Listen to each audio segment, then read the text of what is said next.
تمام کلاسوں کی تعلیمی ویڈیو حاصل کرنے کے لیے ہمارے چینل کو سبسکرائب کر دیں اور ساتھ بیل کے آئیکن کو پریس کر دیں تاکہ ہمارے آنے والی ہر نئی ویڈیو کا نوٹیفیکیشن آپ کو مل سکے۔ اعوذ باللہ من الشیطان الرجیم، بسم اللہ الرحمن الرحیم۔ ہمارے سامنے نیکسٹ کوسچن ہے کوسچن نمبر 7 اور ہم 2014 والا ماڈل پیپر سولو کر چکے ہیں۔ 15 والے کے شارٹ کوسچن ہو چکے ہیں، لانگ کوسچن کر رہے ہیں۔ سپریم کورٹ آف پاکستان کے اختیارات، یہ ابھی میں نے تھوڑی دیر پہلے کرایا 2014 والے ماڈل پیپر میں 7واں سوال ہے یہ، تو آپ وہاں سے دیکھ سکتے ہیں کیونکہ ویڈیو میں نے آلریڈی اپلوڈڈ کر دی ہے۔ ہر ویڈیو کے لنکس ڈسکرپشن میں دے دیا کروں گا، آپ کو آسانی سے مل جایا کریں گے۔ پاکستان میں تعلیمی مسائل بیان کریں۔ تعلیمی مسائل کی وجوہات مندرجہ ذیل ہے۔ معاشی زبحالی، ملک کی معاشی زبحالی سے تعلیم کا شعبہ بھی متاثر ہے۔ ہمارے ہاں طلبہ کی اکثریت جو ہے غریب ہے اور متوسط گھرانوں سے تعلق رکھتی ہے۔ تعلیم کے مسئلے بتانے ہیں کہ تعلیم کیوں پیچھے ہے اور کن وجہ سے بچے نہیں پڑھ سکتے۔ تو پہلی تو ہے کہ بچے لوگ غریب ہیں، اشیاء کی جو ہے گرانی اور معاشی تنگ دستی نے والدین کو جس طرح پریشان کر رکھا ہے، طلبہ کا متاثر ہونا بھی فطری عمل ہے۔ کیوں؟ غریب ہوں گے بچے، اچھی ٹیوشن نہیں ملتی، اس کے بعد اچھی بکس کاپیاں سب کچھ، تو تعلیمی اخراجات بڑھ جائے۔ تعلیمی اخراجات پہلے کی نسبت بڑھ چکے ہیں۔ کتابوں اور اسٹیشنری کے سامان کی گرانی کے لیے کیا ہوا ہے، طلبہ اور والدین کو پریشان کر رکھا ہے، یعنی اسٹیشنری کا سامان بھی مہنگا ہے۔ غریب والدین معاشی بدحالی کی بنا پر ایسے بچوں کو سکول میں بھیجنے سے قاصر ہے جن سے تعلیمی شرح میں خاطر خواہ اضافہ نہیں ہو رہا، یعنی کافی سارے والدین اپنے بچوں کو سکول میں ہی نہیں بھیجتے۔ سیاسی عدم استحکام، ملک جو ہے سیاسی عدم استحکام کی وجہ سے بھی تعلیمی مسائل کا شکار ہے، یعنی سیاست جو ہے ٹھیک نہیں ہے ملک میں۔ دن بدن نیا وزیر اعظم صدر آتا ہے، نئی پالیسیاں بنا دیتا ہے۔ ہمارا ملک بدقسمتی سے شدید سیاسی بحرانوں میں مبتلا ہے۔ ان بحرانوں کی سنگینی نے بار بار ملک کی آزادی کو وجود کو خطرے میں ڈال رکھا ہے۔ سیاستدان بھی سیاسی عدم استحکام سے فائدہ اٹھاتے ہوئے طالبہ کو اعلی کار بناتے رہتے ہیں، یعنی جو سیاسی ہوتے ہیں وہ بھی طالبہ کو اپنے مقصد کے لیے بات کرتے ہیں کہ میں اسٹوڈنٹس کے لیے یہ کروں گا وہ کروں گا۔ طالبہ براہ راست سیاست میں ملوث ہیں۔ سیاسی عدم استحکام کی بنیاد پر جہاں دیگر مختلف عدم توجہی کا شکار ہیں اور تعلیم کا دن رات میں نقصان بھی ہو رہا ہے اس وجہ سے، وہاں تعلیم کا شعبہ بھی متاثر ہوئے بغیر نہیں رہ سکتا۔ اس کے بعد آبادی میں اضافہ، چین میں افراط آبادی کا شکار رہا ہے۔ چین بھی افراد، لیکن اس نے وہاں مختلف منصوبے بنا کر بڑھتی ہوئی آبادی پر قابو پا لیا اور اس طرح پاکستان افراط آبادی کے مسئلے سے دوچار ہے۔ شرح خواندگی کم ہے، حکومت زیادہ سے زیادہ تعلیمی سہولیات کی فراہمی کے لیے کوشش ہے، بجٹ میں زیادہ رقم مختص کی جا رہی ہے، نئی تعلیمی ادارے کھولنے کی کوشش کی جا رہی ہے۔ تمام اقدامات کے باوجود آبادی میں تیزی سے اضافہ ہو رہا ہے، اس کا رجحان کو بڑھ رہا ہے۔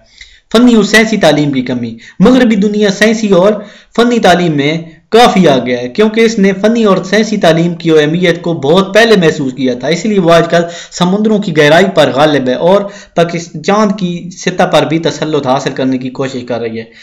پاکستان جیسے مشرقی ممالک نے اس تعلیم کو بہت بعد میں توجہ دی، اس لیے یہ تعلیم میدان میں مسائل کا شکار ہے، یعنی جو پاکستان ہے یہ اس میں اتنی سائنسی تعلیم کی اہمیت نہیں تھی۔ اگر پاکستان غربت و افلاس اور بے روزگاری پر غلبہ چاہتا ہے تو اسے جدید سائنسی ٹیکنالوجی کے علوم سے نئی نسل کو بہرہوار کرنا چاہیے، یعنی اگر پاکستان کو غربت سے نکلنا ہے تو اسے چاہیے کہ وہ جدید سائنسی اور ٹیکنالوجی کو اہمیت دے۔ پیشہ ورانہ تعلیم کی کمی، پاکستان پیشہ ورانہ تعلیمی میدان میں اپنی استعداد کے مطابق مختلف کوششوں میں مصروف ہے، لیکن یعنی پاکستان پیشہ ورانہ تعلیم کیا ہوتی ہے، ڈاکٹری کی تعلیم، انجینئر کی تعلیم، کسان کی تعلیم، اس کے بعد ڈیری کی تعلیم، اس طرح، لیکن حالات میں یہ ہے کہ پیشہ ورانہ تعلیمی ادارے بدلتے ہوئے حالات کے مطابق افرادی قوت فراہم کرنے میں ناکافی ہیں۔ تجارتی، زرعی اور کمپیوٹر کی تعلیم کے ادارے مختلف ہیں، محدود ہیں، اور جہاں جہاں یہ ادارے کام کر رہے ہیں وہاں جدید سہولیات کا فقدان ہے۔ بہرکیف پیشہ ورانہ تعلیم کی کمی ملک کی ترقی کی رفتار سست کر رہی ہے۔ ناخواندگی، علم ترقی کا زینہ ہے۔ قدیم اور جدید جو ہے قدرتی طریقے تہذیبوں سے علم ہی کے ذریعے ہی بلندی پر پہنچے ہیں۔ مختلف اقوام کی برتری عالموں اور دانشوروں کے مرہون منت ہے۔ صنعت و حرفت، زراعت، تجارت، دیگر شعبوں میں پاکستان جہالت اور ناخواندگی کی وجہ سے پس ماندہ ہے۔ اس جہالت نے بے روزگاری اور منشیات، غربت اور فرقہ واریت، آلودگی اور افراط آبادی کو مزید ہوا دے دی ہے، یعنی ان پڑھ لوگوں نے۔ اس مسئلے نے جمہوریت اور ٹیکنالوجی کی ترقی میں بھی رکاوٹ پیدا کر دی ہے۔ اعلیٰ تعلیم کا فقدان جدید دور مہارت کا دور ہے، جدید دور مہارت کا دور ہے۔ جس ملک نے میں بھی اس دور میں عروج حاصل کر لیا، اس نے اعلیٰ تعلیم میں مہارت حاصل کر لی۔ اس کے بعد پی ایچ ڈی افراد کی تعداد نہ ہونے کے برابر ہے، پی ایچ ڈی لوگ کم ہیں۔ حکومت پاکستان کو اس شعبے میں خصوصی توجہ دینی چاہیے، پاکستان معاشی ترقی پر گامزن کیا جا سکتا ہے۔ غیر منظم تعلیمی پالیسیاں، ہماری تعلیمی پالیسیاں ہمیشہ ایک دوسرے سے لڑتی رہی ہیں، انتشار کا شکار رہی ہیں۔ ایک مخصوص طبقے کی سوچ کو پورے ملک پر مسلط کیا جاتا ہے، یعنی کچھ لوگ سوچتے ہیں کہ انگریزی ہونی چاہیے، پورے ملک میں انگریزی تصور کی جاتی ہے۔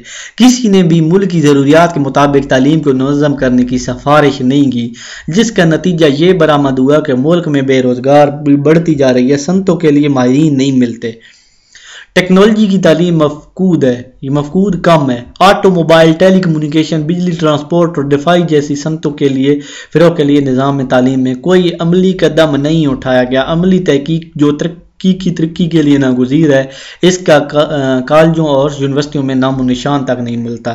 متضاد نظام تعلیم، پاکستان میں تعلیمی نظام میں بڑا تضاد پایا جاتا ہے، جس نے تعلیمی مسئلے کی شکل اختیار کر لی ہے۔ تعلیمی ادارے 3 اقسام کے ہیں، ایک انگریزی سکول ہیں، دوسرے کیا ہیں ایچیسن ہیں جن میں انگلش پڑھائی جاتی ہے، اور تیسرے کیا ہیں سکول، عام سکول و کالجز ہیں۔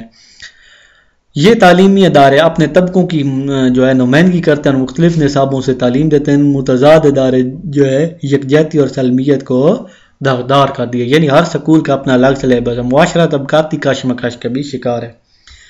اسی ویڈیو کے ساتھ اجازت چاہتا ہوں، اللہ حافظ، اور اس کے بعد نیکسٹ ویڈیو میں 9واں سوال کریں گے۔